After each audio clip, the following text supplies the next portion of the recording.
कुछ खबरें कारोबारी दुनिया से आपको बताएं। पावर डिवीजन ने इलेक्ट्रिक गाड़ियों, मोटरसाइकिलों और इलेक्ट्रिक रिक्शा के फरोग के लिए अहम कदम उठा लिया। पावर डिवीजन ने मुल्क भर में बैटरी चार्जिंग स्टेशंस के क़याम के मेयार का मसवदा तैयार कर दिया। पावर डिवीजन के एलामिये के मुताबिक चार्जिंग स्टेशंस को सस्ती बिजली फराहम करने पर गौर हो रहा है। वफाकी वजीर अवैस लगानी ने कहा कि चार्जिंग स्टेशंस का क़याम आलमी मयार के मुताबिक अमल में लाया जाएगा।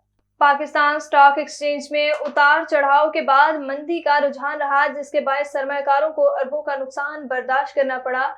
कारोबारी हफ्ते के पहले रोज स्टॉक मार्केट में तेजी नजर आई, लेकिन दिन का अख्ताम मनफी जोन में हुआ, जिसके बायस 100 इंडेक्स 215 पॉइंट्स कमी के साथ 77,830 पॉइंट्स पर बंद हुआ।